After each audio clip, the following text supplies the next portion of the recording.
நிறைய பேர் நடிச்சிட்டு இருக்காங்க. இந்த கிறிஸ்தவங்களை ஒழிச்சுட்டா நாடு நல்லா இருக்கும். நான் தைரியமா சொல்லுவேன், நீ எங்களை ஒழிக்க வேண்டாம், நாங்க சீக்கிரமா ஒழிஞ்சு போயிடுவோம். எங்க ஆண்டவரா சீக்கிரம் வரப்போகிறார். நாங்க எல்லாரும் இந்தியா விட்டு எங்க நாட்டுக்கு போயிடுவோம். நாங்க எல்லாரும் ஒழிஞ்சு போயிடுவோம். அதுக்கு அப்புறம்தான் இந்த உலகத்துக்கு தெரியும் இந்த கிறிஸ்தவன் என்ன பண்ணிக்கிட்டு இருந்தான்னு. ஏனென்றால் கிறிஸ்தவன் தான் இந்த தேசத்துக்கு உப்பு.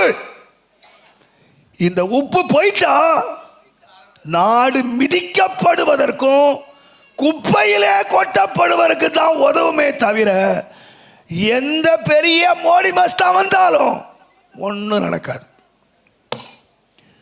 கிறிஸ்தவ மாத்திரம் இந்த பூமியில இல்லாவிட்டால் இந்த பூமி எப்படி இருக்குன்னு கேட்டீங்கன்னா, மிதிக்கப்படுறதுக்கு, பூமியிலே கொட்டப்படுவதற்கு.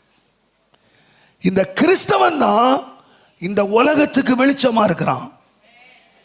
இந்த வெளிச்சம் போயிருமானா நாடு தடவி திரிகிற இருளிலே கிடக்கும் என்பதில் சந்தேகமே இல்லை.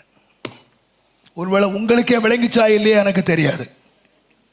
நாம நினைச்சுக்கிட்டு இருக்கோம் அடுத்த எலெக்ஷன்ல மாத்தி குத்திட்டா விடிவெள்ளி வந்துடும். நீ மாத்தி குத்தினாலும் சரி, நீ சரியா குத்தினாலும் சரி, நீ ஒழுங்கா குத்தினாலும் சரி, ஒழுங்கினமா குத்தினாலும் சரி, நாடு சேமம் அடையாது. குத்துறதுல இல்ல, முழங்கால் முடக்கிறதுல தான் தேசத்தினுடைய சேமம் இருக்கு. இன்னைக்கு சபை இதை தெரியாம என்னெல்லாம பேசிட்டு உட்கார்ந்துருக்காங்க. அவனை குறை சொல்லி, இவனை குறை சொல்லி, அவனை பேசி, இவனை பேசி. நானோ தேசத்துக்கு சேமம் உன் முழங்கால தான் இருக்கு. நம்முடைய நாடு கலகம் உண்டாகுதுன்னு அர்த்தம் என்னன்னு கேட்டீங்கன்னா, நீங்களும் நானும் முழங்கால முடக்கலன்னு அர்த்தம். தேசத்துக்காக நாம ஜெபிக்கலன்னு அர்த்தம்.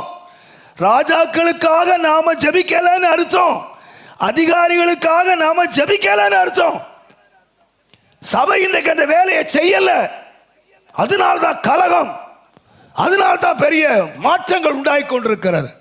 இன்றைக்கு திருச்சபை உண்மையாய் முழங்கால் படியிடுமானால் நான் சொல்லுவேன், அதான் சொன்னார் பவுல், பிரதானமாய் சொல்லுகிற புத்தி. இதாப்பா நான் உனக்கு முதன்மையா சொல்றேன்.